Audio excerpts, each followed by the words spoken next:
Bueno, última clase de último video. Vamos a ver el tema número 11, termodinámica. Y el tema son capítulos largos, digamos. De hecho, vamos a ver un par de... No tengo fotitos para mostrarte, vamos a ir armando. Vamos armando la marcha, y seguramente vamos a demorar más, digamos. Entonces, lo que primero hay que tener en cuenta que es, bueno, termodinámica viene, bueno, es dinámica de partículas, ¿no es cierto? Ahí podemos hablar de partículas y, bueno, bueno, tenemos la diferencia entre calor y temperatura. Entonces, primero vamos a definir qué es calor. Calor. Vamos a definir qué es calor. Bien.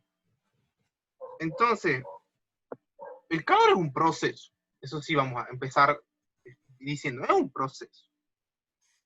Por ejemplo, si yo toco una estufa, ¿qué pasa? Me entra energía en la mano, eso es verdad, entra energía en la mano, y bueno, la estufa, mientras más está caliente en tu mano, pero ¿qué pasa si yo toco un trozo de hielo? Un trozo de hielo, bueno, el trozo de hielo es frío, el famoso evaporar, nosotros decimos frío, digamos, pero ¿qué quiere decir? La mano cede energía al hielo.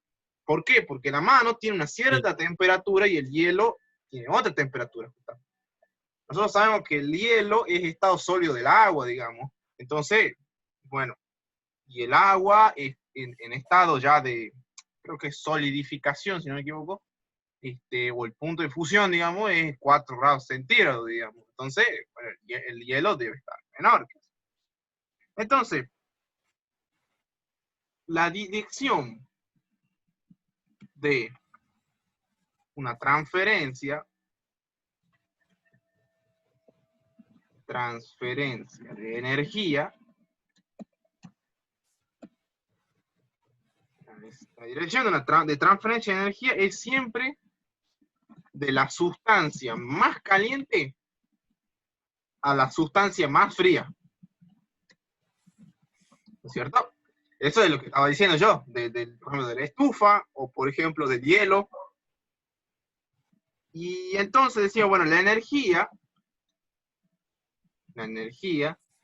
que se transfiere de un objeto a otro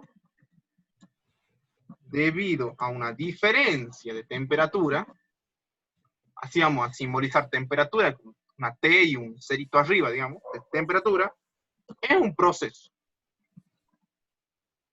Y entonces nosotros dijimos que el proceso, o sea, el proceso es el calor. Despide calor, lo que decíamos nosotros, ¿no es cierto? Bien. Vamos a bajar acá, así para que no tengamos interrupciones. Entonces eso es calor, digamos. Entonces ya definimos que el calor, digamos. El calor es un proceso en el cual, vamos a poner acá, ahí nomás seguido, ¿no? En el cual la energía pasa de un cuerpo de cierta temperatura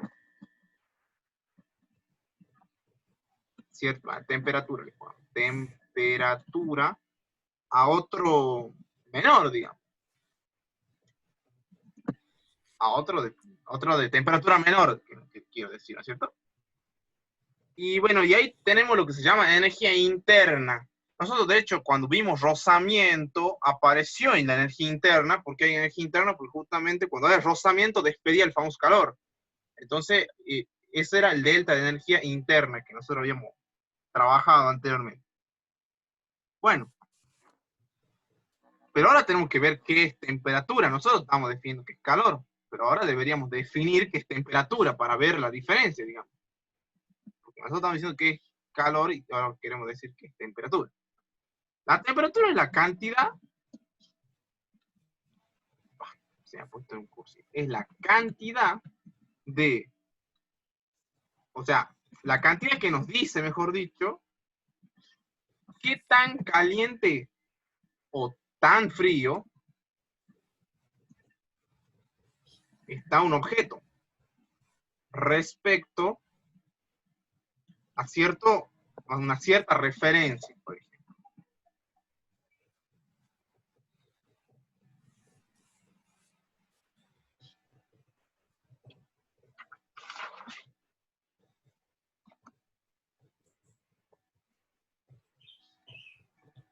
Entonces es una magnitud, digamos, que dice la cantidad que nos dice qué tan frío, tan caliente está un cuerpo con respecto a un sistema de referencia. Bueno, pero ahora lo que tenemos que entender, vamos a razonar un poco, es qué pasa cuando dos cuerpos están en equilibrio térmico. Bueno, vamos a ver qué es un equilibrio térmico.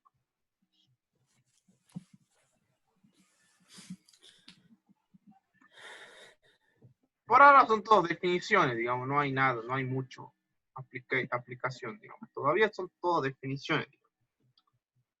Entonces, el equilibrio térmico es un estado justamente, es un estado. Pero bueno, es un estado, por ejemplo, cuando, o sea, porque ya no se produce cambios en el sistema. ¿Qué es un sistema? Bueno, el sistema, por ejemplo, yo tengo un tecito, un sistema material, un sistema, digamos, tengo un té que está caliente, digamos, va a llegar a una cierta temperatura, cuando una vez que sale el vaporcito del agua, digamos, va a llegar a un estado que va a estar estado en equilibrio térmico, por ejemplo.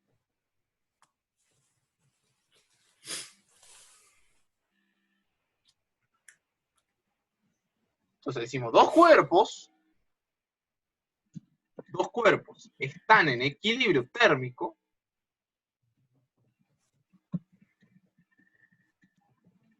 cuando ¿qué? Alcanzan la misma temperatura. Entonces esto es muy importante. Dos cuerpos están en equilibrio térmico cuando alcanzan la misma temperatura.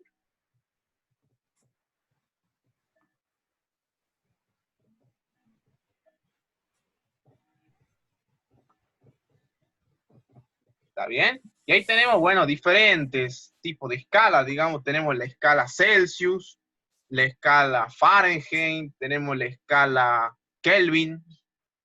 Yo hace poco, digamos, me di cuenta que no se escribía grado Kelvin, pero se escribe Kelvin, por ejemplo. No se escribe grado Kelvin, sino Kelvin, digamos. Acá Entonces, no, acá solo, ¿cómo? la acá solo únicamente iría. Claro, la K directamente. Sí, eso se me di cuenta. No sé, leí un libro por ahí y me di cuenta que no había, digamos. Después busqué el porqué y bueno, ya entendí. La escala Kelvin tiene su cero, digamos. O sea, cuando nosotros decimos, bueno, hay físicos que dicen que no existe el cero absoluto, digamos. No existe, porque hay uno, vamos a tratar a hacer lo posible para llegar al cero absoluto. Pero nosotros podemos Sí. decir que 0 Kelvin es igual a menos 273,15 273. grados centígrados o Celsius, Sí. ¿cierto? Esa es una escala, digamos. Y después la escala va subiendo, va bajando, dependiendo de, bueno, de las escalas. Entonces vamos a poner unas formulitas acá que son justamente de escala de temperatura, digamos. Entonces vamos a poner acá, ¿dónde está el coso que está?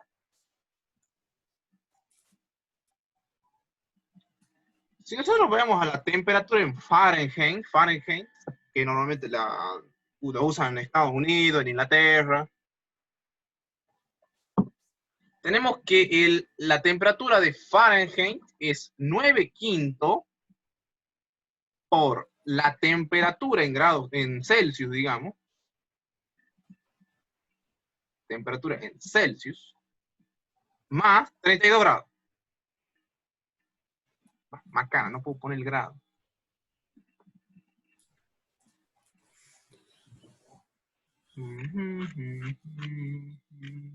Grado. Esta es una equivalencia, digamos. En base a eso ya podemos despejar el otro. Si nosotros queremos calcular la temperatura en Celsius, directamente lo pasamos el más 32, lo pasa restando, y ese 9 quinto va a pasar como 5 novenos. Entonces quedaría que la temperatura en Celsius quedaría 5 novenos por la temperatura en Fahrenheit menos 32. O sea, es simplemente un pasaje de término, digamos, no hay mucha ciencia, digamos, en eso. O sea, es 5 novenos por todo ese chorizo, digamos. Lo anotemos, ya que estamos ahí. Entonces sería la temperatura en Celsius.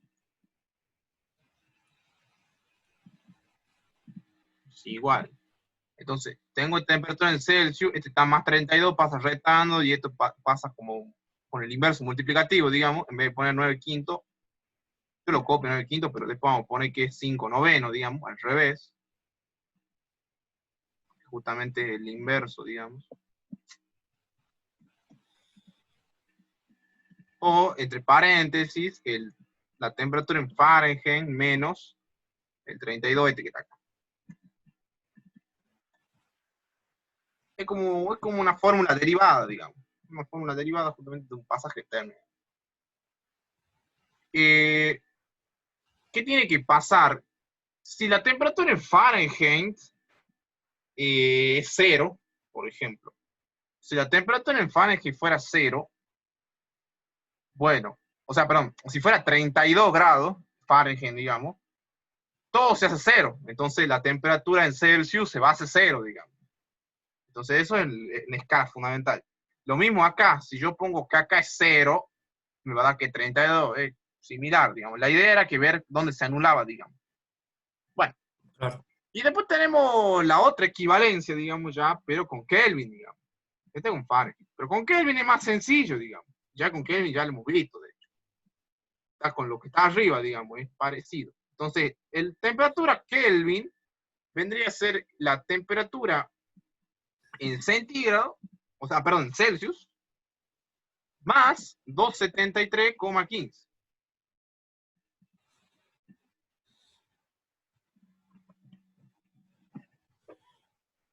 Vamos, esta es otra forma. Lo mismo.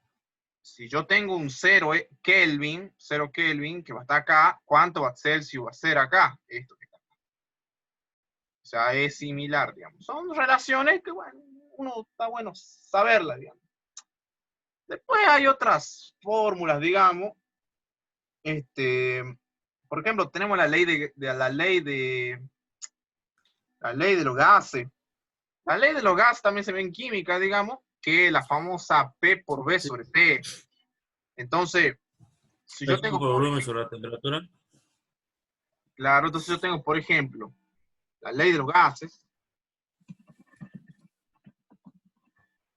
Por ejemplo, si yo tengo un termómetro de gas, el cociente de dos temperaturas, bueno, y ahí vemos que la formulita, digamos.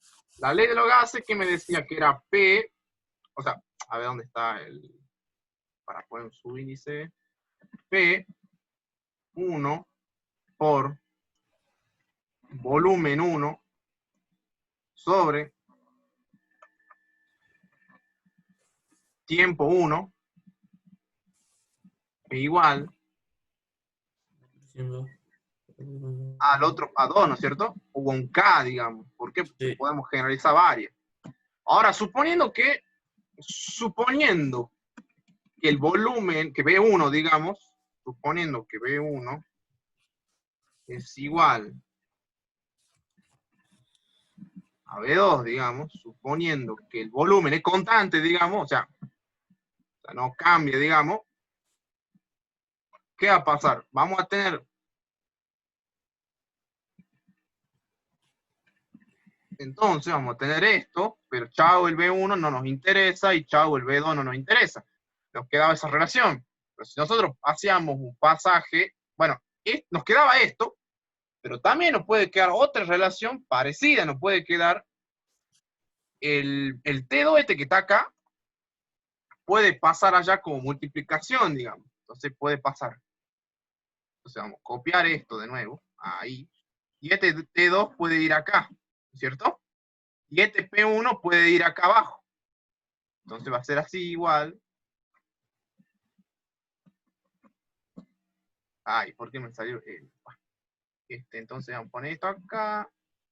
El P1 va acá. Y tenemos una fórmula también. La T2 sobre T1 igual a P2 sobre P1 y es una constante. Tener en cuenta la ley de los gases. Entonces, por definición, el cociente de las dos presiones correspondiente a un termómetro de gas, bueno, tenemos eso, que T2 sobre T1 igual a P2. Bien.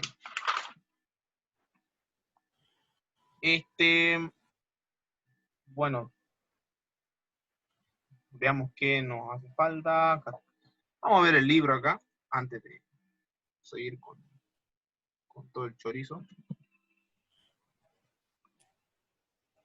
Yo trato de ver lo que dice el programa, digamos, no agranda más cosas, digamos, de lo que no es.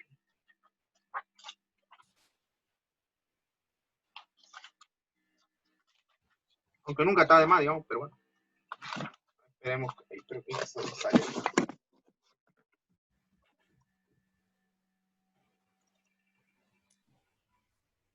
Ahí está el físico universitario de el CIRS. El CIR para termodinámica es uno de los mejores libros, igual que el Resnick. Aprieta el 2, qué tonto. Abrí el 2, digamos. Vaya a abrir el 1. Es que justo esta mañana nosotros tuvimos que hacer un laboratorio bueno, de electrostática, digamos, y de carga, descarga de un capacitor y circuito, y bueno, estaba ocupando el libro, digamos. Entonces, ¿dónde estará? Era expansión siguiente, 78.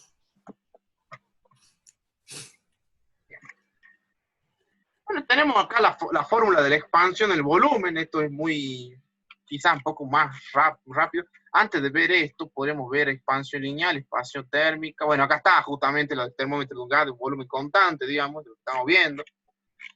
Expansión térmica. Bueno, tenemos la expansión térmica. Estos son ejemplos de expansión térmica. Tenemos lo que se llama, bueno, supongamos que una varilla de material tiene longitud L sub 0 a una temperatura inicial T sub 0. Si la temperatura cambia en delta T, la longitud va a cambiar. Entonces, primero hay que ver qué es el alfa, ya vamos a ver acá. Pero primero, vamos a ver qué dice. La temperatura cambia, bueno, se observa experimentalmente que si delta T no es muy grande, digamos menos de 100 grados, delta DL es directamente proporcional a delta T. Y es casi verdad, digamos.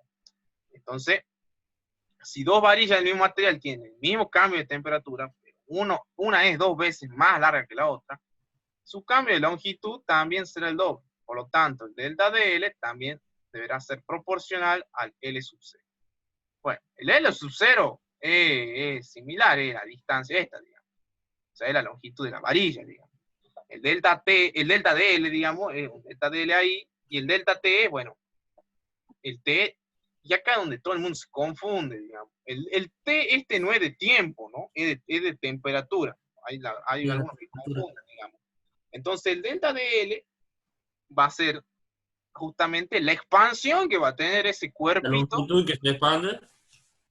Claro, la amplitud del que se expande, digamos, en una cierta temperatura. Y bueno, si un cuerpo tiene longitud L sub 0, una temperatura T sub 0, su longitud L a la temperatura T es igual a T sub 0 más delta T. Bueno, nos queda ahí. La constante alfa que recibe las propiedades de expansión térmica de un material dado se llama coeficiente de expansión lineal. Entonces vamos a escribir esa fórmula, que esa se llama expansión lineal.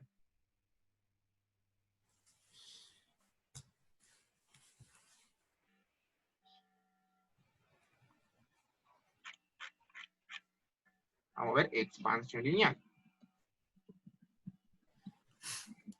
Si yo tengo expansión lineal, entonces nosotros decimos que si yo tengo un cuerpito con un delta, si yo tengo una varilla, con L sub 0 de longitud, digamos, a una cierta temperatura, digamos, entonces vamos a tener la expansión térmica lineal, porque bueno, por ahí, bueno, uno puede confundir. Vamos a ver, expansión térmica lineal es delta de L, donde está el delta matemática, el delta de L, es decir, la expansión de lo que se está dando, digamos, es igual a un alfa, que se llama coeficiente de expansión lineal, que su unidad es grado, perdón, no es grado Kelvin, ya estaba por decir algo que es Kelvin a la -1, es decir, la inversa del Kelvin, digamos, o bien, bueno, Celsius a la -1 también. Recuerde, bueno, ahí dice, recuerden, un intervalo de temperatura igual a la escala Kelvin y Celsius. Bueno. Alfa por la longitud de la varilla inicial, digamos, porque como es expansión, es algo inicial, digamos, por un delta T. En vez de poner delta DL, vamos a poner delta. Y esto es lo que se llama la formulita de la expansión térmica. Bueno.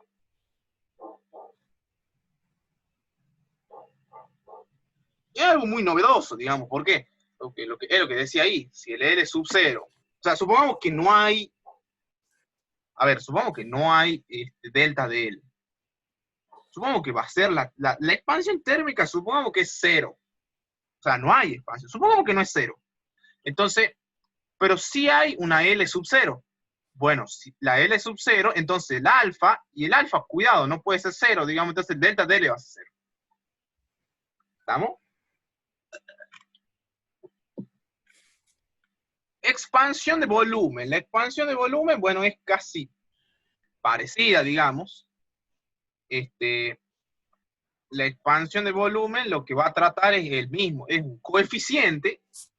Entonces vamos a ver acá, en vez de expansión térmica lineal, vamos a ver expansión de volumen. La expansión de volumen, entonces, es la misma, digamos. Ahora, si yo tengo un cubito, por ejemplo, voy a tener un delta de B, digamos. Creo que, no sé qué pasó.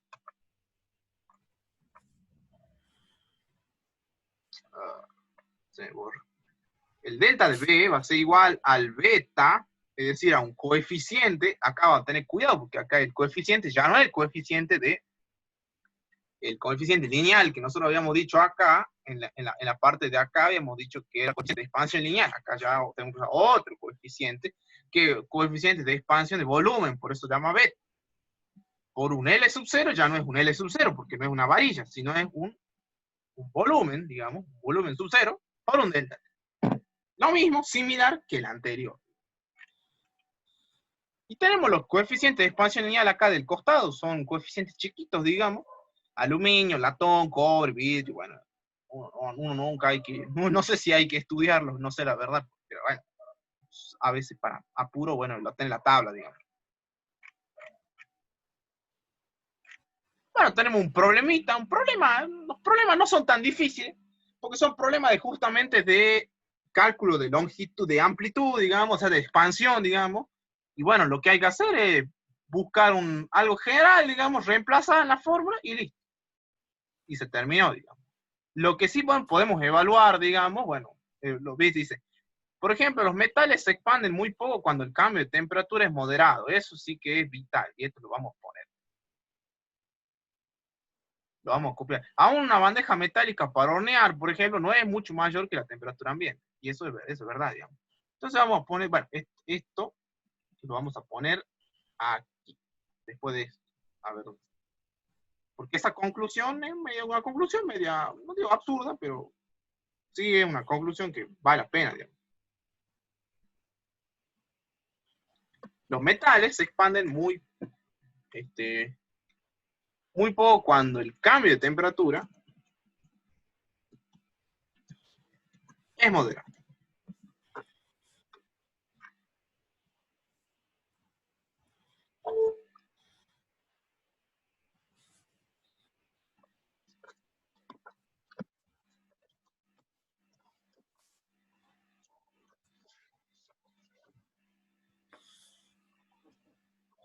Bueno, después aparece otra cosa, después ya aparece más adelante, bueno, la longitud, después aparece el volumen.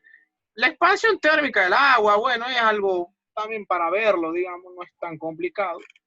Esfuerzos térmicos, bueno, hay una deducción más, esto ya es para cuando hagas no sé si tenés termodinámica de materia, digamos, en la carrera, digamos. De materia, no.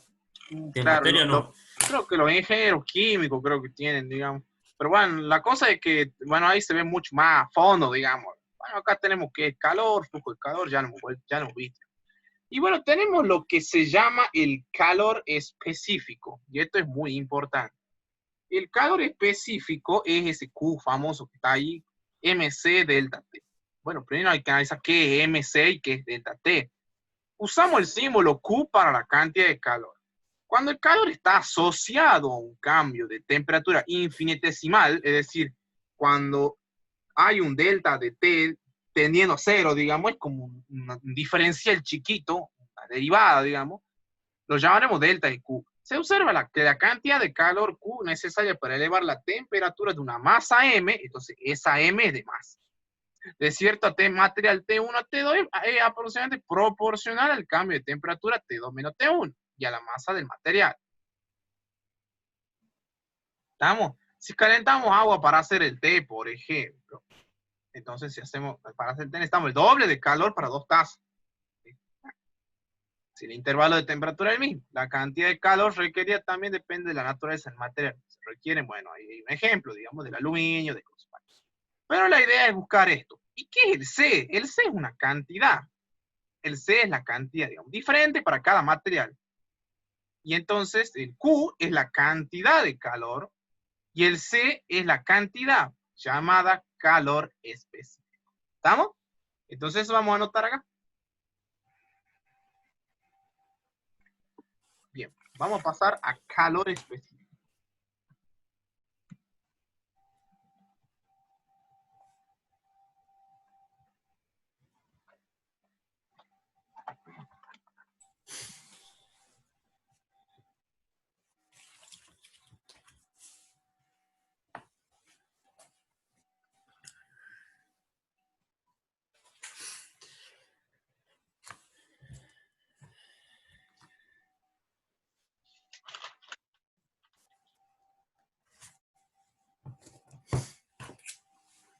Entonces, en el calor específico tenemos a Q, que es la cantidad de calor, digamos.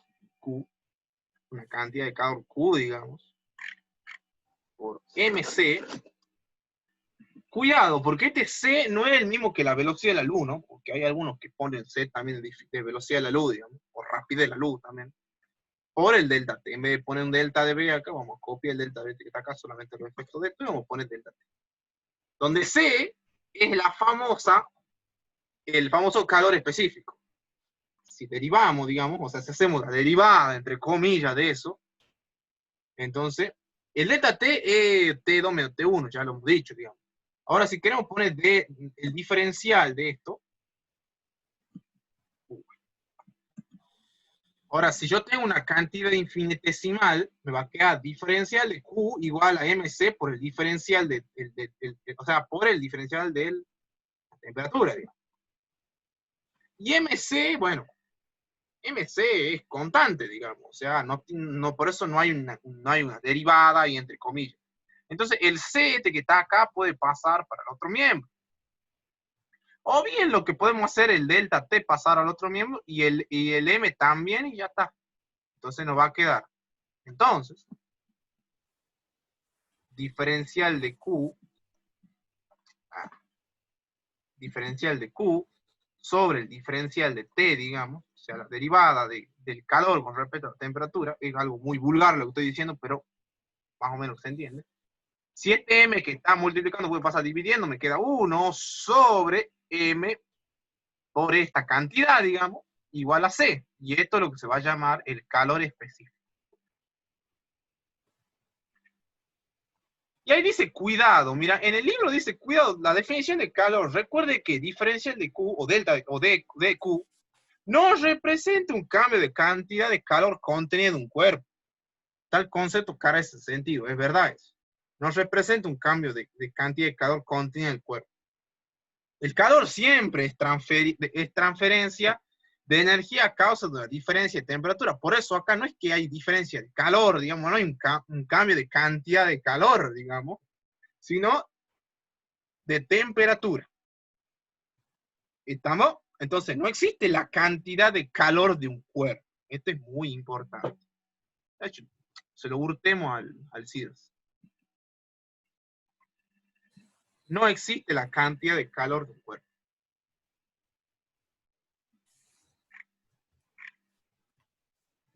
Bueno, y ahí tenemos algunas unidades, digamos, para tratar de ayudarnos.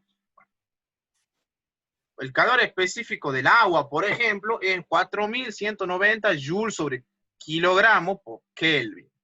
O una caloría, bueno, de caloría creo que era, digamos, o G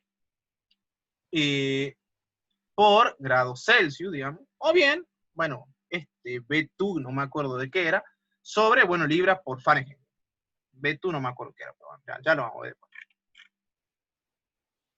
Y tenemos el famoso problema del comer con resfriado, de ayunar con fiebre. Ese problema es típico, porque cuando yo estoy con fiebre, dice, padeciendo un cuadro de gripe. Un hombre de 80 kilos tuvo una fiebre de 39 grados centígrados, o Celsius, en vez de una temperatura normal de 37, normal, dice que 37, me toma la temperatura, tiene 33 a veces, pero bueno, si dice que ya es 37,5, ya estamos en febrículas, por ejemplo. Suponiendo que el cuerpo humano es agua en su mayoría, y estamos hablando, porque es verdad, porque nosotros decimos que creo que era el 80% de agua, algo así, no me acuerdo, que el cuerpo humano, digamos, si supongamos que es el 100%, ¿cuánto calor se requirió para elevar la temperatura a esa cantidad? Y ahí, bueno, aplicamos la fórmula y clavamos y chao. Es lo que te decía yo. Este calor específico del agua va a ser reemplazado acá, digamos. Y acá hay un pasaje de unidades, porque pues yo tengo 39 grados Celsius y lo pasamos a Kelvin directamente. Esto es otra cosa. El delta T es en Kelvin. Por las dudas, digo, ¿no? Porque hay algunos que están confundiendo unidades, es Kelvin.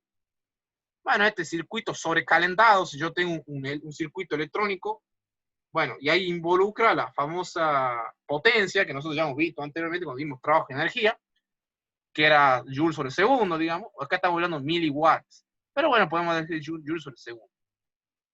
Y dice, ¿con qué rapidez aumentará su temperatura? Y bueno, y ahí lo que hay que hacer es, bueno, tengo el delta T, tengo el Q, tengo el M sobre C. Y me queda esto. Simplemente reemplazar en la fórmula y listo. Pero ¿qué dice? O bien podríamos derivar a ambos miembros la ecuación 1714. Yo no sé cuál es la 1714. A ver, claro, derivamos eso, bueno. Sí, ya tenemos esto, digamos. Y con respecto al tiempo, ¿no? Eso es otra cosa. Hay que derivar con respecto al tiempo. Arriba y abajo. También sale lo mismo. No hay otra cosa. Bueno, cantidad calorífica molar es algo casi similar, pero en moles. En química, nosotros vemos que un mol de una sustancia es igual a 6,022 por día a la 23, si no me equivoco. Sí. Y en molécula, decíamos nosotros. Bueno, algunos decían molécula, bueno, y hay una serie de chorizos, digamos. Pero cuando hablamos de moles, entonces tenemos lo que se llama capacidad calorífica molar. Tenemos los coeficientes, digamos. Y bueno, ya que tenemos, ya pasamos a la parte de calorimetría. Antes de eso, quiero ver una cosa acá. A ver. Porque en el libro claro, tiene la base y después hablamos de primera ley, segunda ley. O sea, está al revés, digamos. Uno está tratando de entender, digamos. A ver, veamos propiedad de la materia. Vamos a ver calorimetría y cambio de fase. Calorimetría, ¿qué es calorimetría? Es medición del calor. Este no es un tester, ¿no? Por la duda, ¿no? No me acuerdo el instrumento pero bueno.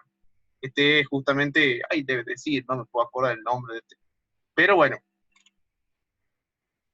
Mide acá justamente la imagen del aire circundante, perdón, que está a temperatura ambiente, digamos. Hielo, creo que digamos. Si yo tengo, por ejemplo, el cambio de fase, dice, el término fase para describir un estado específico de la materia como sólido, líquido o gas. El compuesto agua, el agua, digamos el H2O, existe una fase sólida como el hielo, en la fase líquida como el agua y gaseosa como el vapor de agua. llamamos estado sólido, y cambio de fase es lo que te decía yo, punto de fusión, punto de ebullición, cuando pasa de un estado a otro, digamos. Acordémonos que un kilo de hielo dice a 0 grados, en un kilo de agua líquida a 0 grados y a presión atmosférica normal, bueno, necesitamos 3,34 por 10⁵ joule de calor. Eso es muy importante. Entonces, decimos que el calor requerido por una unidad de masa se llama calor de fusión. El calor de fusión es justamente el LDF que está acá. Y ese es el calor latente de fusión, digamos. Para el agua, una presión atmosférica normal, creo que será de 1 atmósfera, digamos. Y ahí tenemos la fórmula de transferencia de calor en un cambio de fase.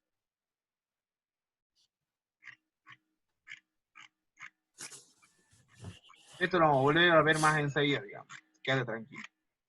Bueno, tenemos estos problemas, también ya lo vamos a ver enseguida. Bueno, conducción, esto ya no creo que te pide, digamos. Que el gradiente de temperatura, digamos. No, ya lo vamos a ver igual enseguida más resumido, digamos. Radiación tampoco, bueno, llegamos al resumen.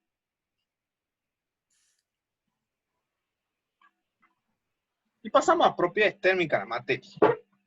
También este es un capítulo más rápido. La idea es llegar con los principios de termodinámica, que es más adelante, digamos.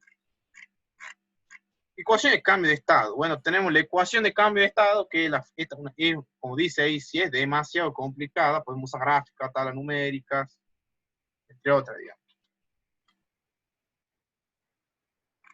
Tenemos esta ecuación que es de volumen, el beta, famoso beta que ya hemos visto, digamos. ¿Qué era el beta? El coeficiente de expansión.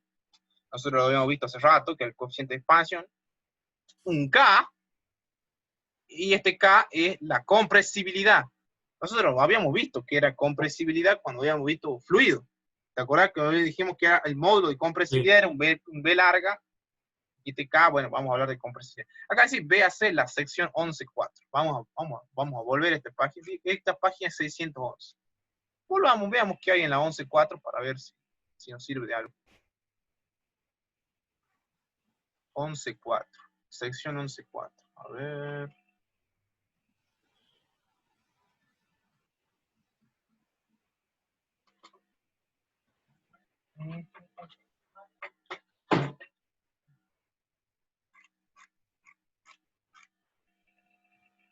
Bueno, acá hablamos de elasticidad, coeficiente de tensión, compresión, deformación por tensión,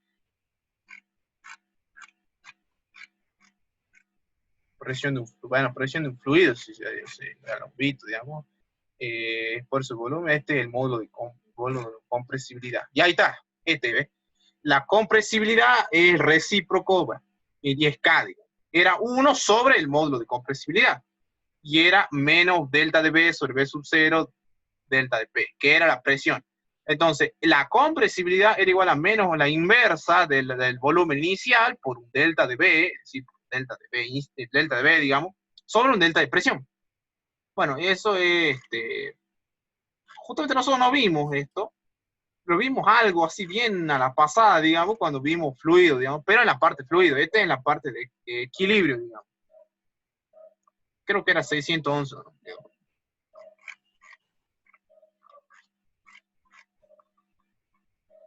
Bien. Entonces vamos a escribir esa fórmula.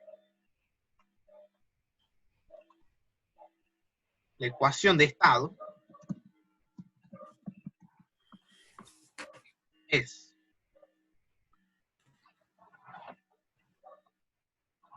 velocidad, perdón, volumen, velocidad ya le metí, nada que ver. Volumen. Volumen sub 0, es decir, inicial. Yo tengo corchetito, 1 más el coeficiente de volumen, digamos. El coeficiente de expansión de volumen por un delta T, digamos. Vamos a ponerle, le pongamos delta T, ya fue, no le vamos a poner delta T, digamos. El delta T vamos a suponer que es T menos T sub 0, es decir, la temperatura menos la temperatura inicial, eso lo vamos a poner bajito. menos el K, menos la compresibilidad, digamos, por el delta de P, delta de presión, donde delta T es igual a T2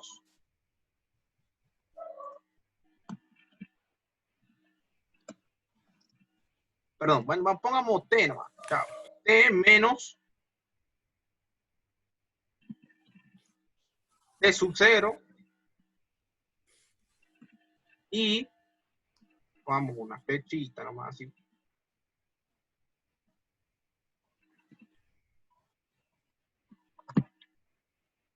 Delta P es igual.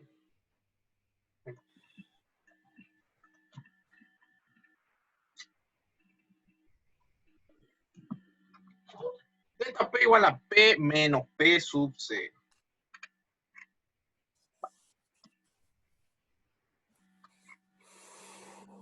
Pregunta del millón. No sé si es del millón.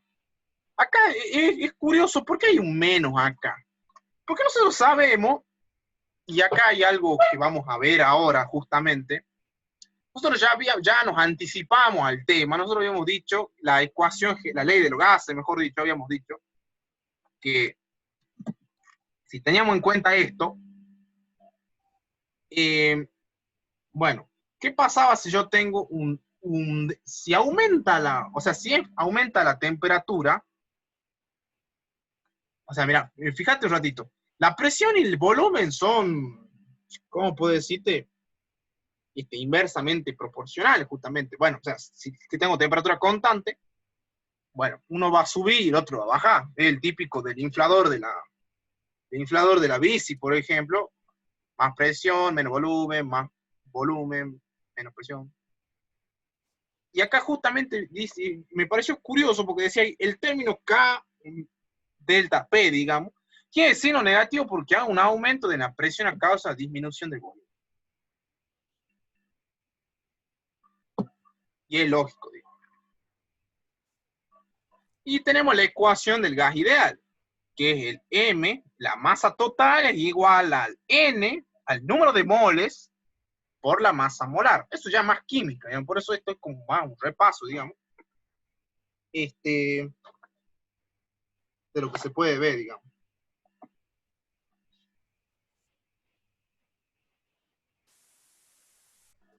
Vamos a entender un poco la fórmula esta que estamos viendo. La perdí. ¿Qué pasa si la temperatura es constante? Entonces, varían, bueno, estamos como los niñitos de qué sé yo, de primer año. Si la temperatura es constante, varían la presión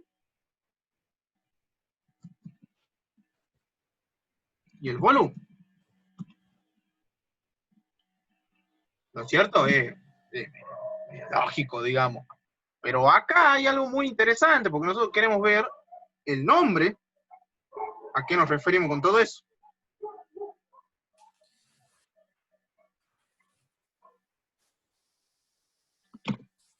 Tenemos una transformación isotérmica.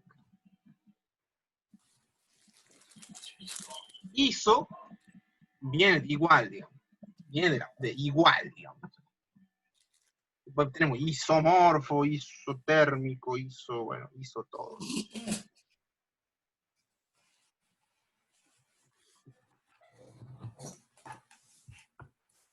¿Estamos? Se llama isotérmica, a pesar que la temperatura es constante. Yo copio lo mío, pero no es lo mismo, ¿no? Si la presión es constante, entonces, ¿qué varía? La temperatura, volumen. Tenemos una transformación isobárica. Vamos a poner isobárica.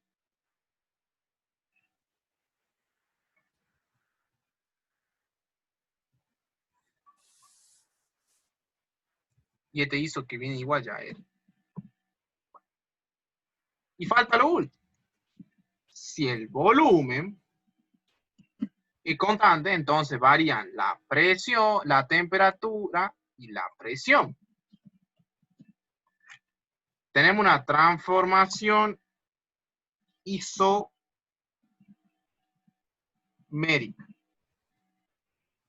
o isocórica.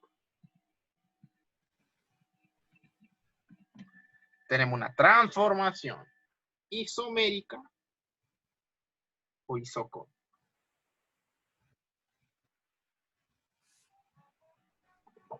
El P por B, este famoso P por B, es la parte de la ley de Boyle-Mariotte. La ley de Boyle-Mariotte decía que era la presión por volumen 1 igual a presión 2 por volumen 2. Las otras leyes eran las leyes de Gay-Lussac, la primera ley y la segunda ley. Y entonces, bueno, y eran justamente como tipo hipérbolas, digamos, en el cual caían, digamos, una cada una.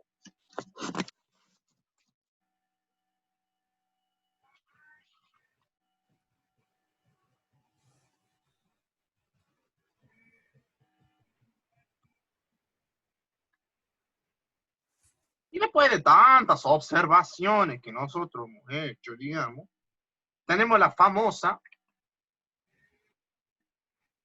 P por B igual a NRT. Bueno, ¿qué es eso? El N, número de moles, T, temperatura, y el R es constante universal de los gases, donde R es constante universal del gas.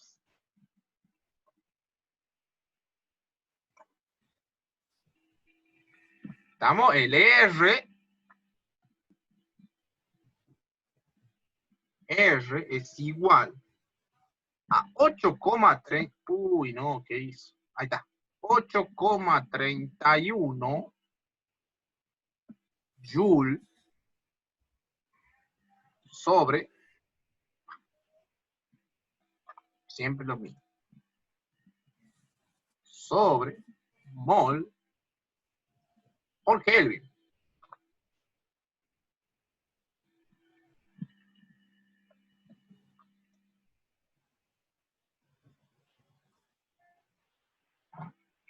O bien, si lo querés expresar en atmósferas, o sea, o bien,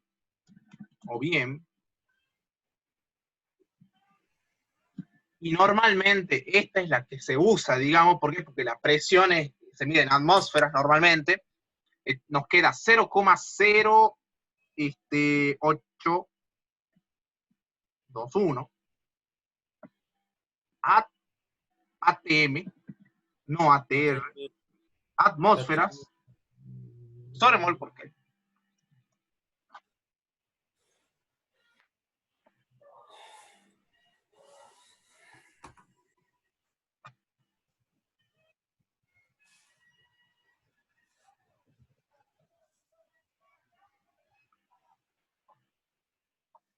Si uno lo deja expresado en moléculas, tenemos la famosa constante de Boltzmann, que es la que vamos a ver ahora, vamos a ver con el libro. Seguramente tienen que, bueno, ahí está, mira, tenés todo, sí, ecuación de gas general. Bien. Ahí está, mira. Ahí está la moto. No sé si vos tenés moto. Moto, ¿no? Si tengo una moto, bueno, tengo la goma y cuando la inflo, bueno. Bueno, ahí está la cosa. Podemos expresar la ecuación del gas en términos de la masa total. La masa total era N sobre M, y entonces despejamos, digamos, y teníamos un ρ. Ese ρ es la densidad, bueno, masa sobre volumen, digamos. Y nos va a quedar que la densidad igual a presión sobre M, perdón, presión por M sobre RT, digamos. Esa es otra expresión, digamos, que no la anoté ahí, bueno, la estaba en el libro, la dejamos ahí. Es otra expresión casi similar. No más que acá une la masa con el volumen, digamos. Masa total sobre volumen es densidad, digamos. Eso ya lo sabemos.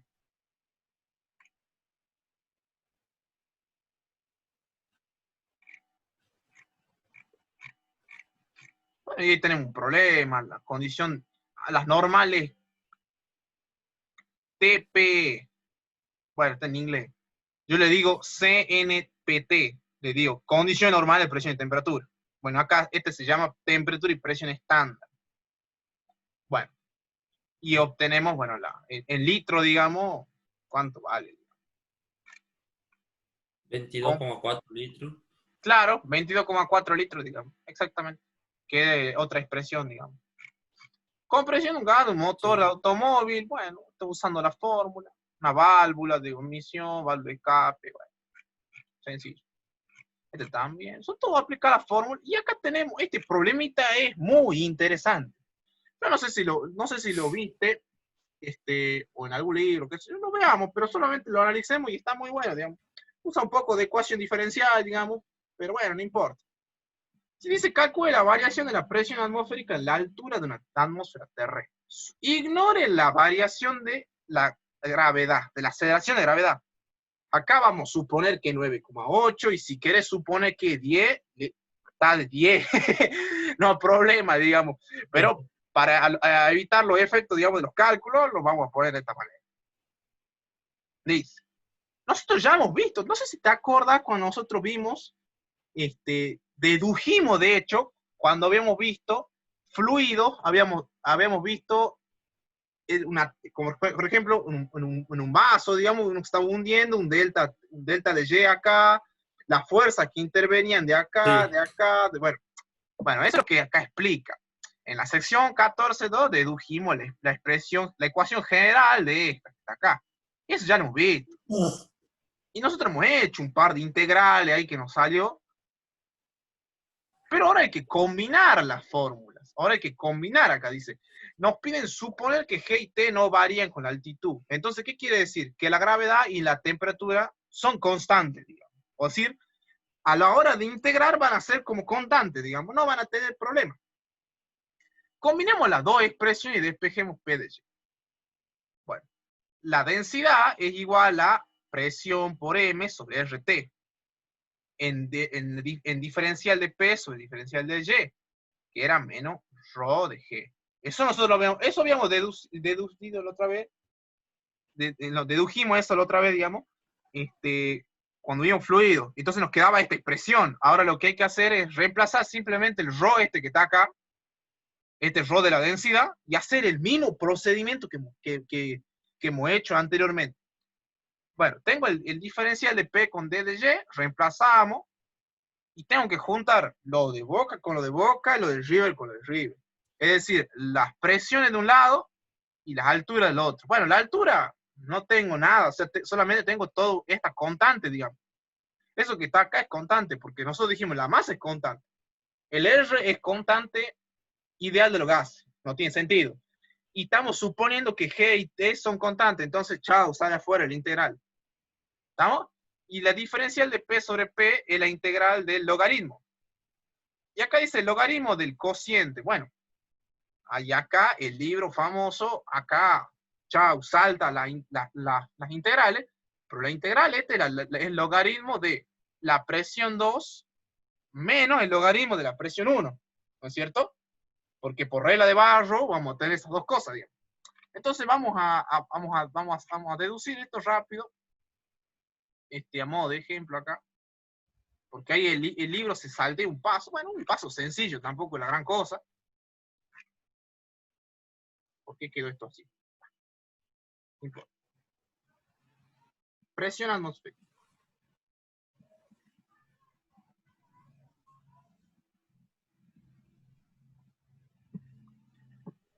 Nosotros en fluido habíamos visto que el diferencial de P, donde está acá mi derivada famosa y popular, acá está. Nosotros habíamos dicho que, no te quiero ver F. Entonces, el diferencial de Y, o sea, la derivada de la presión con respecto a Y, es igual a menos la densidad por la aceleración de la gravedad. Acá nosotros dijimos que la aceleración de gravedad es constante, no importa si hay más altura, más o menos gravedad, acá estamos suponiendo que la gravedad y la temperatura son las mismas. Se terminó. Entonces, este que está acá, nosotros lo habíamos pasado para el otro miembro. Entonces, en vez de quedarnos esto, se iban esto para acá. Diferencial de Y. Y nosotros integrábamos a un miembro y ya teníamos la famosa, no sé si te acordás, el teorema fundamental de la hidrostática. ¿Te acordás? Cuando nosotros integrábamos a ambos miembros, ya nos quedaba acá P2 menos P1 igual a menos rho de G por Y2 menos Y1. ¿Te acordás? Eso lo vimos en fluido. Pero acá no Sí, estamos sí, sí, viendo, sí. no estamos viendo eso, sino estamos viendo la variación de presión, digamos, con la constante de los gases. Entonces, lo que hay que hacer es reemplazar el rho. Entonces, rho, es decir, la densidad, es igual a la presión por Volumen. la masa molar Ajá. sobre la constante de los gases por la temperatura. Y entonces, en eso reemplazamos acá.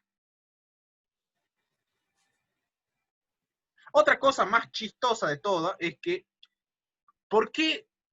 Y esta es una pregunta que siempre me hacen a mí, ¿por qué yo no puedo tranquilamente integrar acá y después yo reemplazo y listo? No va a ser, no, voy a tener un lío, ¿sabes por qué? Porque voy a tener una presión de este lado. Yo no quiero tener una presión de este lado, quiero tenerla de este lado. Por eso no me sirve, digamos, integrar ahora ya, Ah, ya así lo como en estás fluido. dividiendo, te queda la. Vos lo ¿Se ve? reemplazas ahora y la presión dividiendo. ¿Se ve? Entonces, esto que está acá, pan, pan. ¿Estamos? Y ahora esta P que tengo acá, esta P yo no puedo integrar si está así. Si está así, digamos, no tiene sentido. O sea, voy a tener una integral acá de una presión. Yo no quiero tener una presión ahí. ¿Por qué? Porque no voy a llegar a nada, digamos. Entonces esta P que está acá multiplicando va a pasar dividiendo. Entonces,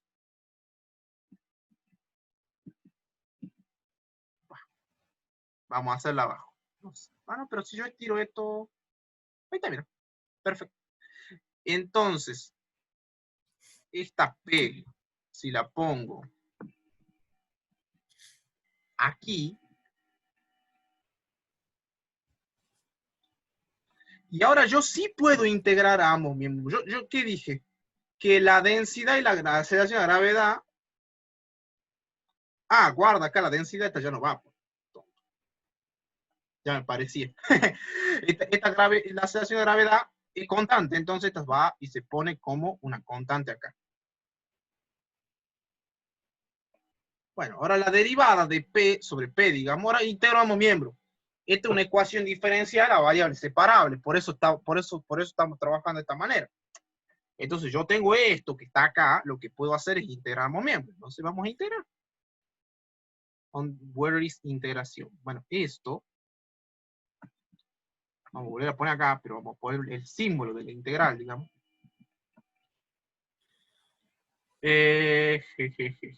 ¿Dónde está? Aquí. Y bueno, y este es constante, sale afuera, ¿no es cierto? Entonces, bueno, esto que está acá, chao. Nos deshacemos de esto. Y esto también nos deshacemos de esto. Y ahora acá los símbolos de integración acá va a ser P, o sea, acá va a ser P2, digamos, menos P, con el P1 acá, y acá va a haber un Y, y ahí sí puedo integrar, digamos, de forma ya automática. Bueno, este es fácil, digamos, es 1 diferencial de P sobre P, bueno, la integral de acá es el logaritmo. Justamente, estamos haciendo prácticamente lo que dice el libro, digamos, solamente lo que queremos, lo que quiero ver es que acá el libro se salta un paso, digamos, y es mejor hacerlo todo completo. Entonces, porque quizá uno lee así y después no entiende. Entonces yo tengo esto. La integral de 1 sobre P es el logaritmo natural. ¿Y dónde está el logaritmo natural acá? Creo que no lo tengo. Logaritmo natural de esto menos, menos esto.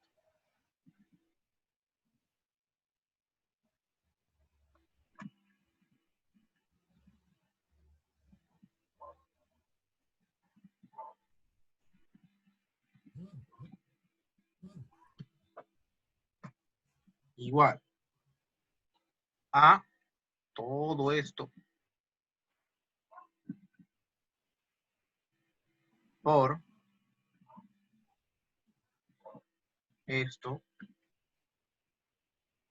menos... Ay, ahí está. Ahora sí. Y ahora, ¿por qué hay un cociente acá? Porque la propia del logaritmo justamente me dice que el logaritmo de la resta es el cociente del logaritmo. Si no, no tiene sentido. Digamos. O sea, quizá uno así lo lee rápido, no entiende, digamos, qué es, pero esto que está acá es el cociente. No sé si te diste cuenta, no sé si te diste cuenta, creo que no, pero bueno.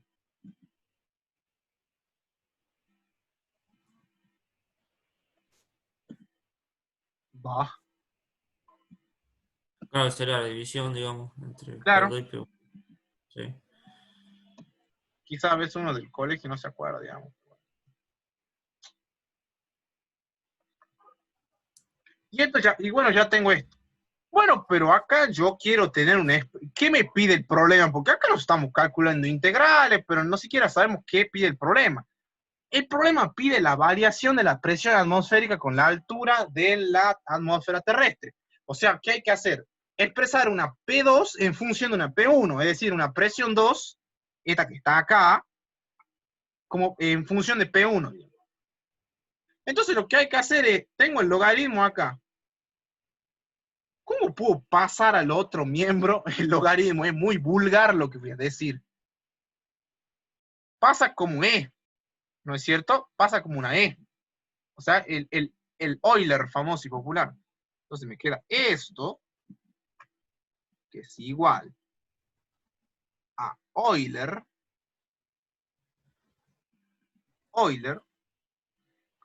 elevado a todo esto que está acá.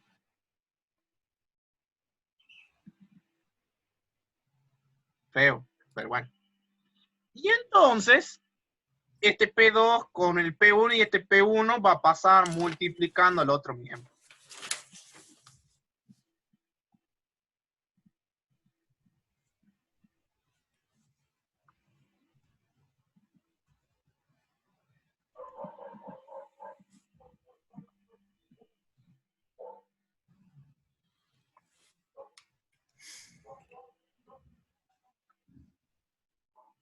Y así nos tiene que quedar. Si no nos queda así, lo mato el libro.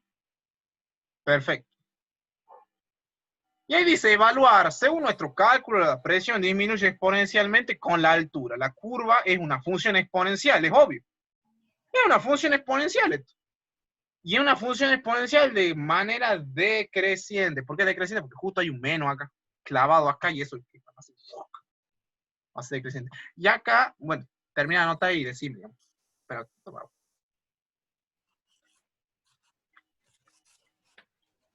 y acá tenemos la curvita exponencial. ¿Qué pasa si esto tiende a... Si hacemos un límite, ponele, ahora si trabajamos con función, pero la pregunta es, ¿función de qué vamos a trabajar? Este gráfico es función de la temperatura, la presión, no de la temperatura. Porque estamos suponiendo justamente que es la variación de la presión. Entonces, la temperatura es constante, el R es constante, todo es constante, y lo que va a variar es esto. Va a cambiar la altura, entonces se hace de este tipo así. ¿Estamos? Bueno, perfecto.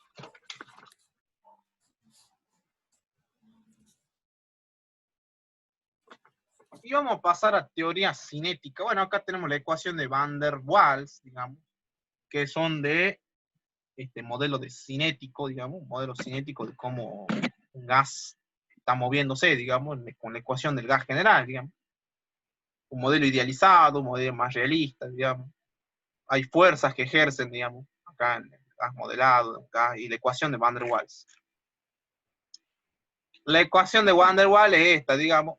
A uno no les interesa mucho por ahora, pero simplemente de la interacción, digamos. Es muy, es más complicado de entender, digamos. Es más de química, digamos. No creo que te lo pidan, digamos. Bueno, las gráficas de la presión de la velocidad, la que tenemos, digamos. Propiedad de molécula materia, fuerza intermolecular, esto ya es más de química, digamos. Bueno, un mol, bueno, acá tenemos, digamos, que la definición de mol, que es la cantidad de sustancia que contiene tantas entidades elementales de átomos que hay yo decía 12 gramos de carbono 12, digamos. Acá dice 0,2012, digamos. Es lo mismo, digamos. La masa molar por el número de Avogadro. El número de Avogadro es este que justamente que yo te dije, el que te estaba mencionando. Y acá dice, Sí, y acá dice por 10 a la 22. 23. Claro, este es el número de Avogadro por la masa molecular. Hacemos un par de cambios. Esto lo va a usar, creo que en física 2. Creo que en capacitores, por ahí creo que usaba, no me acuerdo bien, pero sí usabas algo.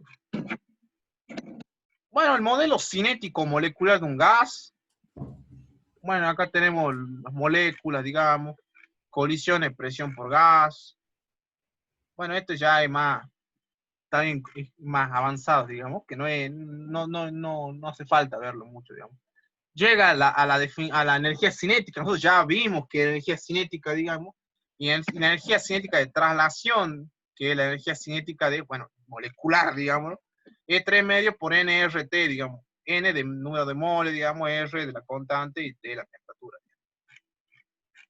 Y ahí tenemos la deducción de la constante de Boltzmann. La constante de Boltzmann, bueno, llegaba a esta expresión, digamos, que era el K, un K, digamos.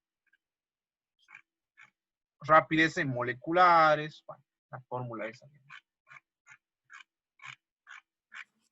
Choque entre moléculas también tenés para ver. Pero vamos a ver lo que nos compete más abajo. Digamos. Fase de materia.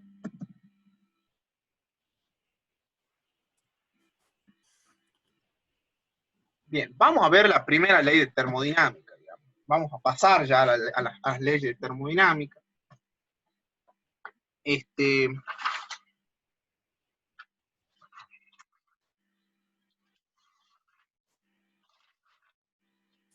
Algo que no te dije de calorimetría es verdad que la energía perdida igual a la energía ganada, digamos. Esto es algo más por ahí, un poco que no te lo dije, digamos.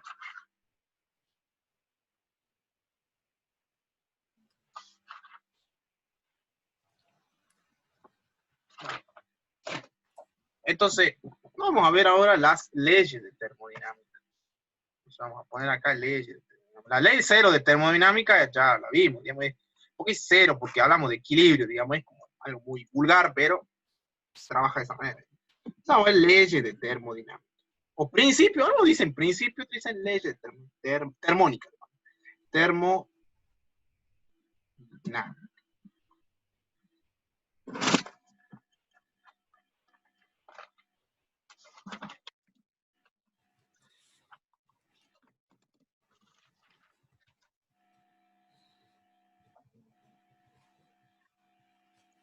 La primera ley de termodinámica, bueno, se deduce, bueno, de hacer un trabajo realizado al cambiar el volumen, por ejemplo, y tenemos una integral acá famosa y popular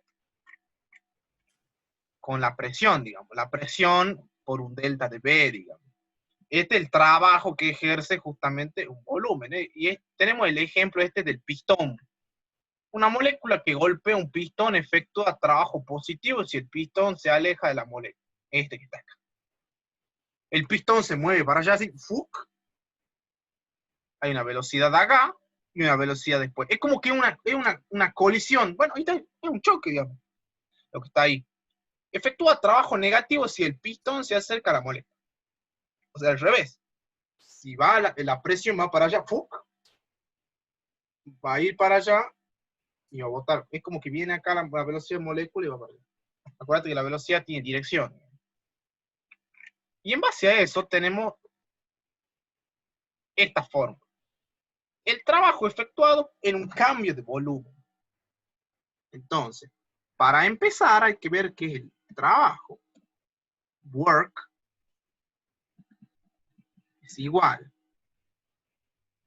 ¿Por qué es integral? Porque, bueno, estamos viendo que es como una variación, digamos. Entonces, el trabajo trabajo efectuado por cambio de volumen es la integral de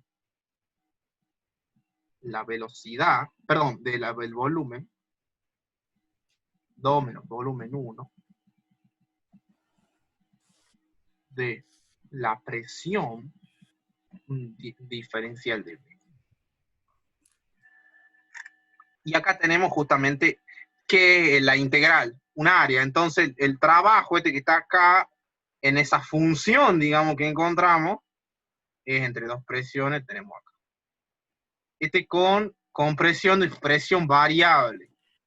Y este para un sistema que sufre una expansión a presión constante.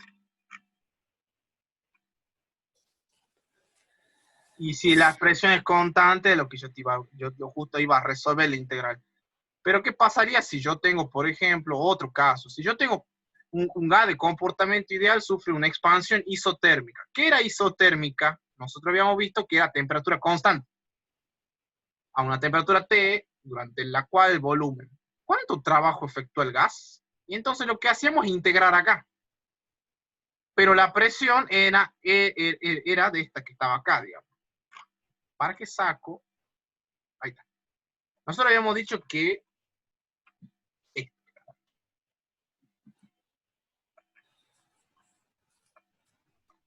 nosotros habíamos dicho esto, ¿no es cierto? Esto que está acá, presión por volumen igual a nRT. Si despejamos la presión y poníamos sobre esto, reemplazamos acá.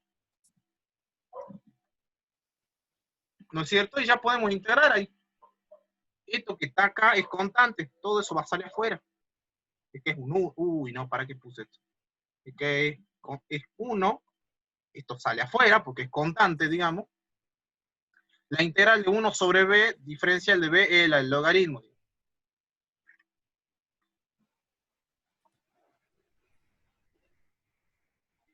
Exactamente. Entonces nos va a quedar que el trabajo de esto. Entonces, igual le pongamos entonces, nRT por el logaritmo. Bueno, ya no vamos a volver a poner de la resta del coso, sino ya lo vamos a poner directamente con el cociente.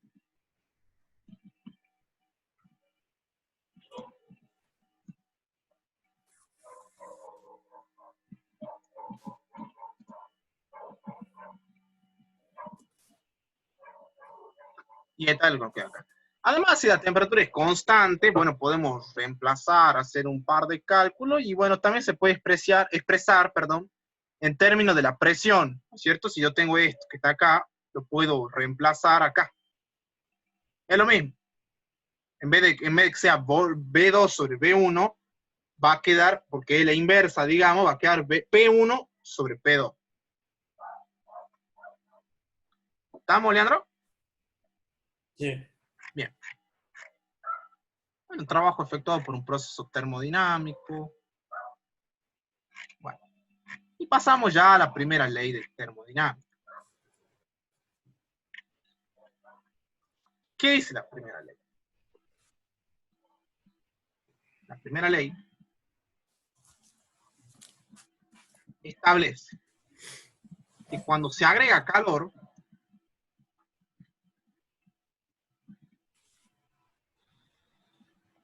a un sistema, mientras este efectúa un trabajo,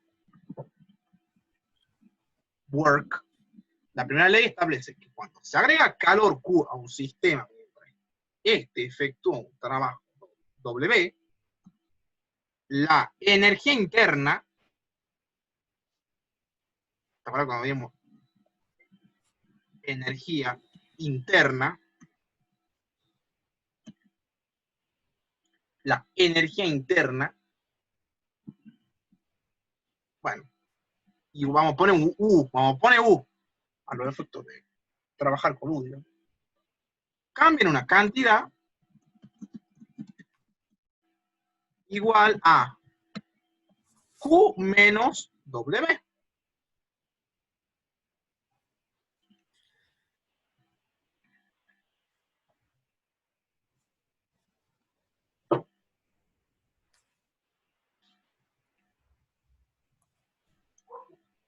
La primera ley establece que cuando se agrega calor a un sistema mientras éste efectúa un trabajo work, la energía interna igual a U cambia en una cantidad igual a Q menos. Curiosamente, esa U para cualquier sistema, digamos, para cualquier sistema termodinámico, puede ser, va a depender exclusivamente de su estado. Es obvio.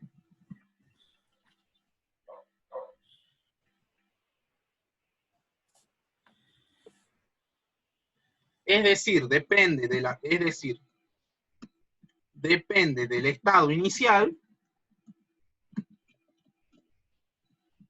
y del final. Pero no, acá vamos a poner, no tan fuerte, no, pero no de la trayectoria. Seguir. Si yo tengo un sistema aislado es constante, porque no tiene sentido, porque no va a estar quieto, digamos, entonces la energía interna de un sistema aislado va a ser constante.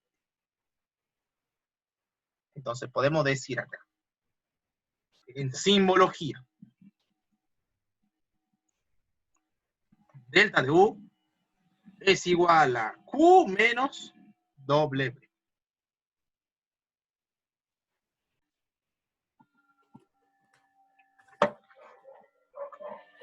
Bien. Bueno, ahí tenemos un montón de cosas. El cambio de energía interna de un sistema durante un proceso termodinámico depende solo de los estados inicial y final, no de la trayectoria. Bueno, eso ya tenemos un proceso cíclico. Tengo la energía interna de una taza de un café. Depende únicamente del estado termodinámico. Cuánta agua y el café molido que contiene. ¿A qué temperatura está? No depende de cómo se preparó el café, es decir, cómo se preparó, agarré la pava, no importa. ¿Estamos? Eso no importa. Y tenemos energía interna de un sistema aislado es constante. Quiere decir que, bueno, la U2 y la U1 van a ser 0.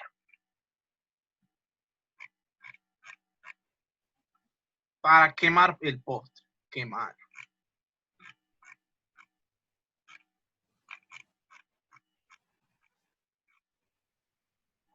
Tenemos, bueno, el proceso adiabático, que es, bueno, menos el W, digamos.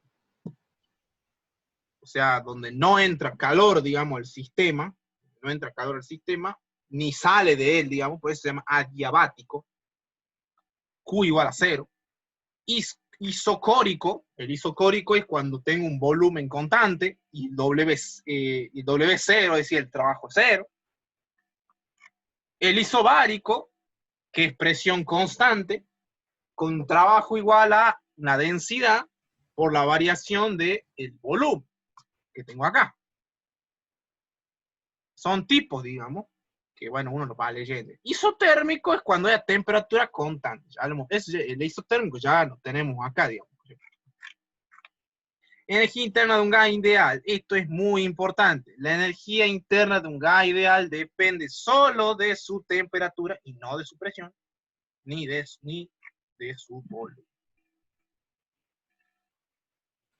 Te lo pongo en negrita porque es importante.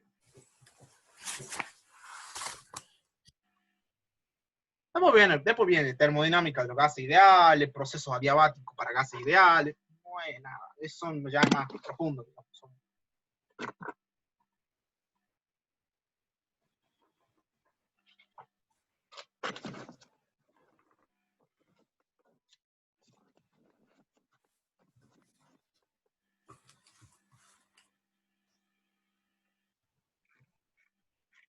Bueno, ven acá tengo capacidad calorífica, digamos, tengo un par de derivados, un par de cambios de estado. Proceso de enfriamiento en una habitación, por ejemplo. Uso la fórmula y listo, no es tampoco la gran cosa. Acá tengo el proceso adiabático para gas ideal. Bueno, eso ya es más profundo. Siempre, como te digo, vas al resumen. Es lo mejor que puede haber, digamos. Acá en el resumen siempre dice todo, digamos. Y bueno, acá está, por ejemplo, los procesos que estábamos hablando. No entra calor, no sale. El isocórico. Y pasamos a la segunda. Tengo un choclo con queso. Bueno, acá dice, no es queso, ¿qué es? Mantequilla, bueno. Y acá hay que hablar de las direcciones de los procesos reversibles y los irreversibles, seguramente. Y tenemos también dentro de todo esto tenemos el ciclo de Carnot. Y bueno, podemos plantear la segunda ley en términos de conceptos de entropía. Bueno, tengo acá procesos reversibles y irreversibles. Por ejemplo, este ejemplo es clásico de lo de parcial, digamos. Tengo un bloque de hielo, tengo un bloquecito de hielo chiquitito que está en la mesa, ponele. Se derrite irreversiblemente. Yo quiero decir irreversiblemente que no va a volver a estar sólido a menos que pase algo. Y acá dice, ve, se derrite irreversiblemente cuando lo colocamos en una caja metálica caliente a 70 grados. Si yo tengo una caja, no tengo nada acá, digamos, yo tengo una caja, digamos, y adentro hay una temperatura zarpada a 70 grados, lo que va a hacer es derretirlo así, ¡fuc!, en solo saque, digamos. ¿Por qué? Porque justamente nosotros sabemos que el estado de líquido es 4 grados y el hielo está a 0. O sea, si ya está en 6 grados centígrados, ya se va a empezar a derretir. Pero ¿qué pasa si hay 70? Es que se queda ¡fuc! Cuando lo colocamos en una caja metálica caliente 70 grados. Fluye el calor a la caja, el hielo, eso es importante. ¿Por qué? Porque acá estamos viendo que la caja metálica está encerrada, no hay una apertura, nada. Entonces, el calor va a fluir en la caja. ¿Estamos? Cuidado acá. Fluye el calor de la caja al hielo y el agua. Fluye el calor de la caja, ¿no? O sea, de la caja del 70 grados al hielo y el agua. Nunca al revés. ¿Qué quiere decir nunca al revés? Que no va a fluir de acá para allá, sino de la caja al hielo. ¿Estamos? No del hielo a la caja. ¿Estamos? Eso es importante. Si te piden al final explicar esto, bueno, mete ese ejemplo y es lo mejor que puedo. Ahora, ¿qué pasa si yo tengo una caja metálica a 0 grados? Podemos derretir, reversiblemente un bloque de hielo a 0 grados. Ahí es un sí, solo sí. Por eso se llama proceso reversible, porque va y vuelve. La caja metálica que está a 0 grados, ahora ya supongamos que ya no está a 70, le inyectamos, no sé, algún gas, algo que haga recontra frío, vulgarmente, entre comillas, a 0 grados, y el hielo está a 0 grados.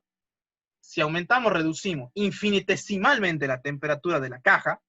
¿Por qué digo infinitesimalmente? Porque no tiene sentido, sino hablar de procesos reversibles, digamos. Podemos hacer que fluya calor de la caja hacia el hielo. ¿Estamos? Calor de la caja hacia el hielo. Derritiendo esto. O hacia la caja desde el agua volviendo a congelar esto. Es decir, aquí sí se produce, digamos, el famoso sí solo sí.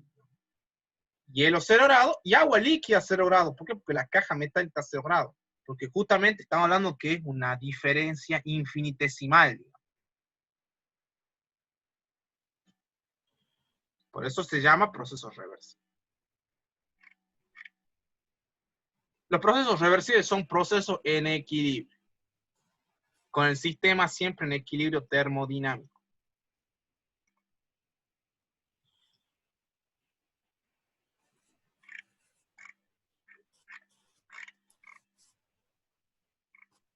Bien. Una máquina térmica, bueno, acá podemos hablar de una máquina térmica justamente. Una máquina térmica es un dispositivo que transforma calor parcialmente en trabajo en energía. Es algo más, esto que está acá, digamos. Ese es un dispositivo, es decir, una máquina térmica. Sustancia de trabajo, proceso cíclico. Bien. Fuente fría y caliente. Bueno, todo es introductorio, digamos. Tenemos los famosos diagramas de flujo. Y seguramente va a aparecer, por acá tengo una fórmula, simplemente eficiencia térmica se llama, una eficiencia térmica, que es una fracción, digamos. Esto es ya mucho más avanzado, digamos. pero bueno, eficiencia térmica de una máquina denotada con E como el cociente de, bueno, el trabajo sobre el QH, que el QH, bueno, es la fracción, digamos. Y yo tengo acá, a ver, déjame que vea, más abajo tiene que aparecer el ciclo de Otto. Bueno, tengo un problema, motor de gasolina, como es reemplazar la fórmula y listo, digamos. Ah, curiosamente, acá hay un diagrama de cuerpo libre, curiosamente, pues, motores de combustión interna, y acá está el famoso ciclo de Otto. Este es teórico, digamos. Es un ciclo de un motor de combustión interna.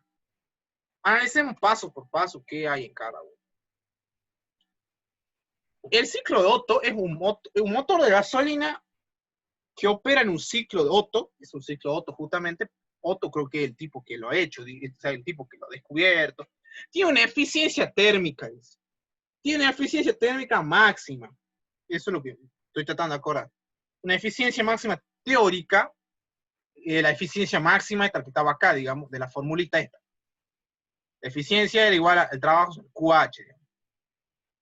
Y bueno, tengo que volver a todo atrás. El calor QH, digamos, suministrado a la máquina, y entonces el trabajo sobre QH, bueno, era todo esto. Volviendo al gráfico. Bien. Depende solamente de una razón de compresión R, ponerle R, puede ser T, C, algunos lo ponen, y de razones de capacidades caloríficas que lo hemos visto hace rato ya anteriormente, y de la sustancia de trabajo.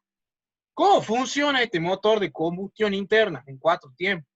Vos verás acá que tengo un motor, tengo un cilindro, un pistón, digamos, pistón, una biela que da vuelta, digamos, que da vuelta, el cigüeñal, digamos, este que está acá, una válvula, 2 válvulas, mejor dicho.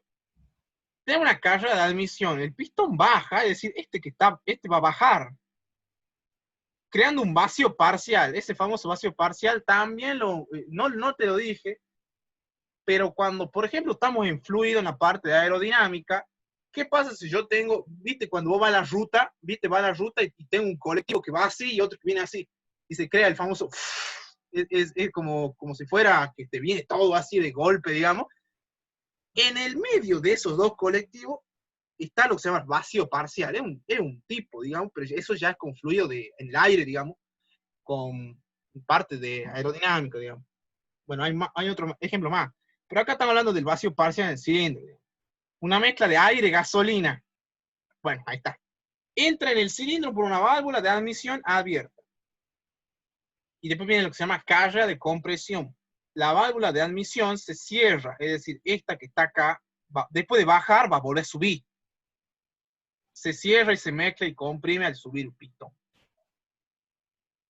Bueno, acá tenemos algo curioso, porque la válvula de admisión está abierta. Y acá esta válvula de escape está cerrada. Eso es un motor de combustión interna, justamente, va y vuelve. Pero acá en estos tres, que va a mostrar el gráfico, el libro, las tres están cerradas.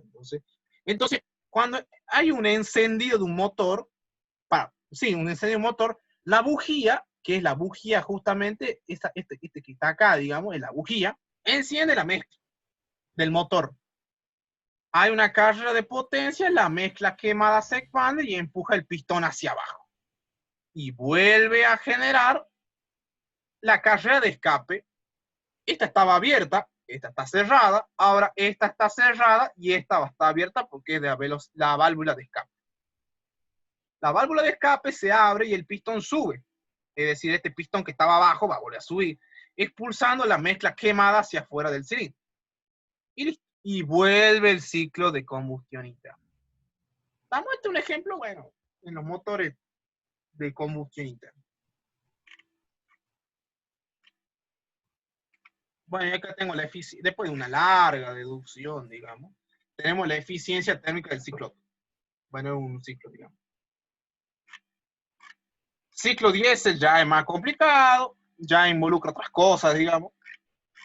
Los refrigeradores domésticos. Un refrigerador toma un calor Q, digamos, de un lugar más frío, y bueno, tiene una entrada de trabajo, digamos. Tiene una entrada de trabajo y desecha un calor el QH, digamos, el que estaba por ahí, digamos, a un lugar más caliente. Eso es lo curioso. La eficiencia del refrigerador tiene que estar por acá. Bah, no está. Bueno, la eficiencia del refrigerador normalmente está dado por un coeficiente de rendimiento, digamos, que este que está acá, este K. Ese se llama coeficiente de rendimiento. Bueno, son todo lo que estoy explicando así a la chapa, digamos, porque esto no es tan importante. Lo que viene es ahora sí lo importante. La segunda ley de termodinámica.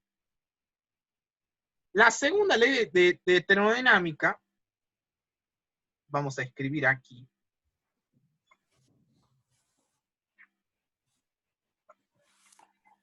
Vamos a ver la segunda ley. La segunda ley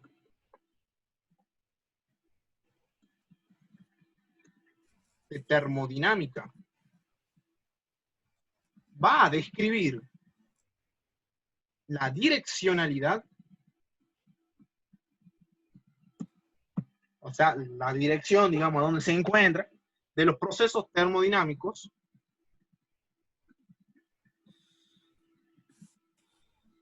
naturales.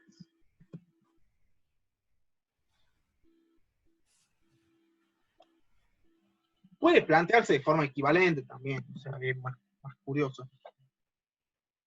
Entonces, esto es algo curioso. ¿Por qué? Copiar, para no estar copiando. Aparece el Jaimito, el cartero, después. Tengo acá.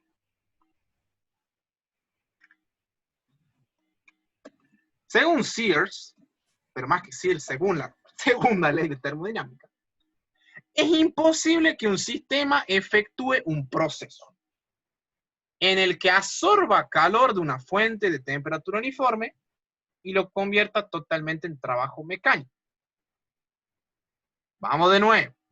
Es imposible que un sistema, yo tengo un sistema chiquito, que es, yo no sé, nosotros ya habíamos planteado un par de máquinas, refrigeradores. Un sistema efectúa un proceso en el que absorba calor de una fuente de temperatura uniforme y lo convierta totalmente en trabajo mecánico. Es imposible. Terminando en el mismo estado en que inició. Eso es imposible. Por eso la segunda ley de termodinámica es curioso para todos. El planteamiento de máquina es que ningún grupo, mejor dicho, no un grupo, ¿no? Que ningún proceso cíclico pueda convertir el calor totalmente en trabajo. Eso es lo que quiere decir. Por ejemplo, el planteamiento de un refrigerador. Nosotros ya habíamos visto un refrigerador que ningún proceso cíclico puede transferir calor de un lugar más frío a uno más caliente sin aporte en trabajo mecánico. Eso lo vamos a escribir.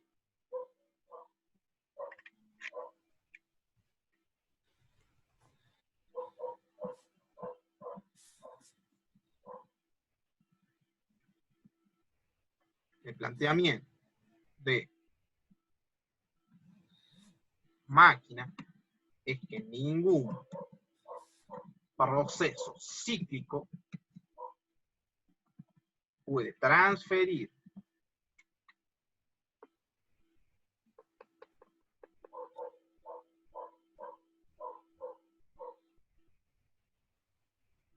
mejor dicho, convertir, no puede transferir, convertir calor totalmente en trabajo. El planteamiento del refrigerador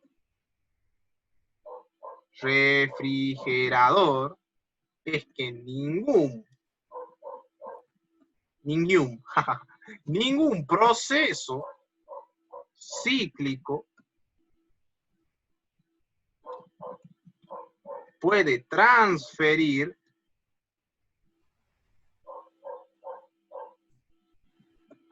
calor de un lugar más frío a uno más caliente sin aporte de trabajo mecánico. Esto es lo vulgarmente lo que se dice la segunda ley.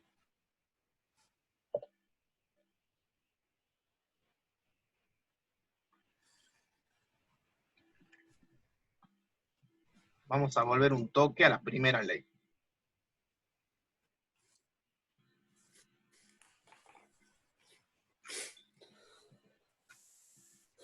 La primera ley decíamos que era delta de U igual a Q menos B. Bueno, ahora ya no me dice eso. Ahora va más allá, que es imposible que un proceso tenga como único resultado la transferencia de calor de un cuerpo más frío a uno más caliente.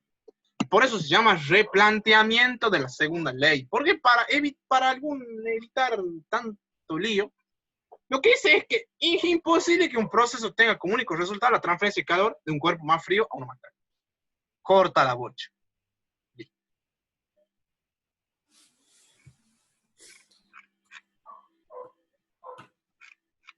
Bueno, ahí tenemos los ejemplos de planteamiento de máquina, que es el que te digo, digamos. Y este es el diagrama de flujo. Yo tengo acá, por ejemplo, esto es imposible y esto es imposible. Equivale a un imposible. Y este del refrigerador también lo mismo. Y pasamos al famoso ciclo de Carnot. El ingeniero francés Sadi Carnot. Bien. Para explicar este ciclo, dice, volvemos a un tema recurrente de este capítulo, la reversibilidad. ¿Cuándo era un proceso reversible y cuándo era irreversible? Hay procesos que son de reversión parcial, es decir, la conversión de calor en trabajo con la máxima eficiencia posible. Y bueno, este es el famoso ciclo de Carnot. Es como el ciclo de Carnot lo que va es como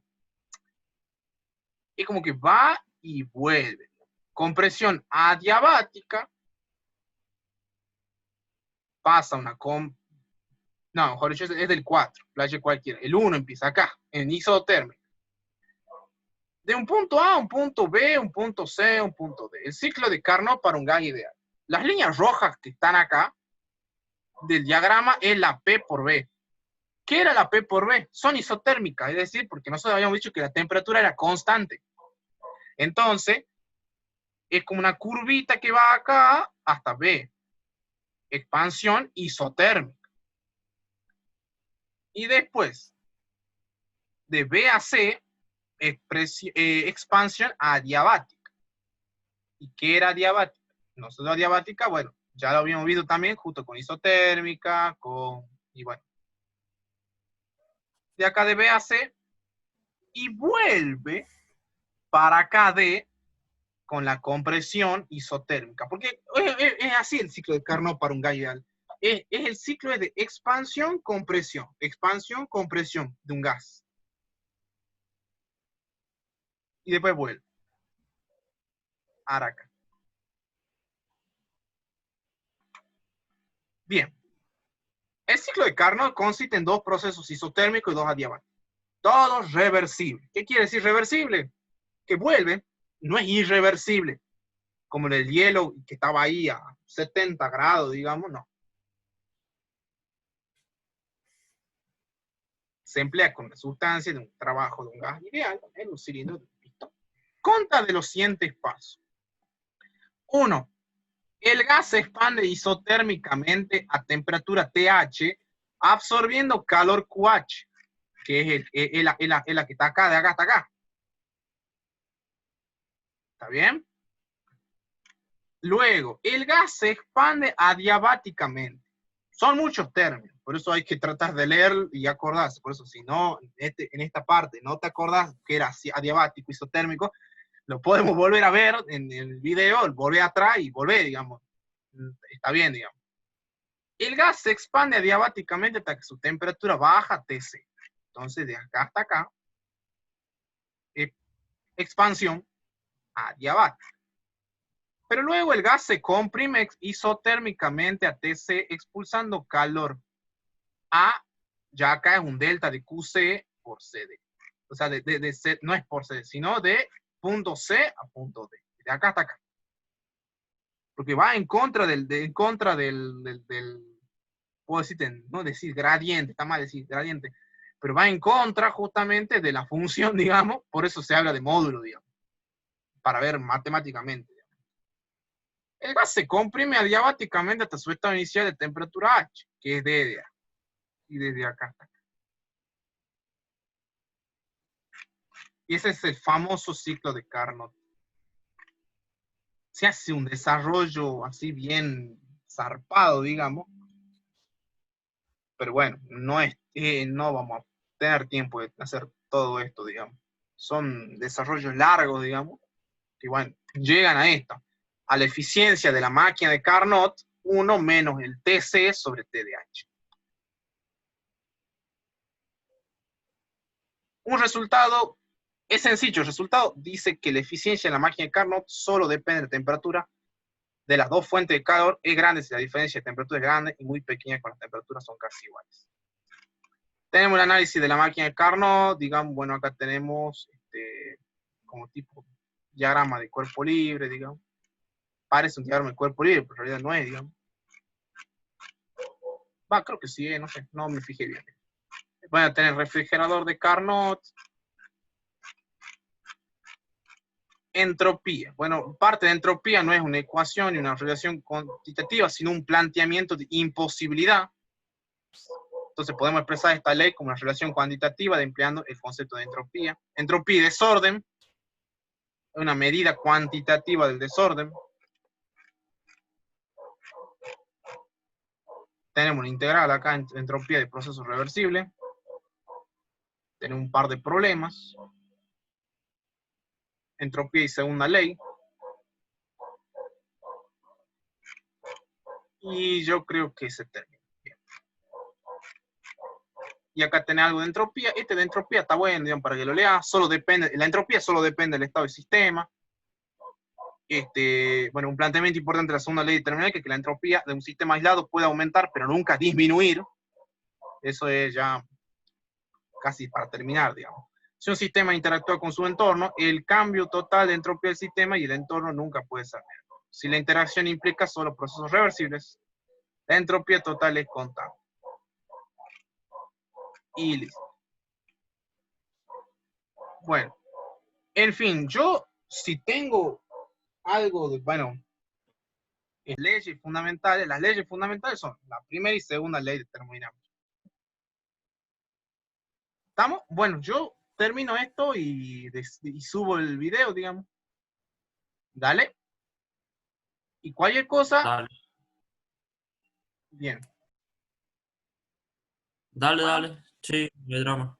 bueno, entonces con esto damos terminado el último video, digamos, de todo. Así que, bueno, esperemos que podamos volver en otro video, Física 2. Así que vamos a ver para otra ocasión.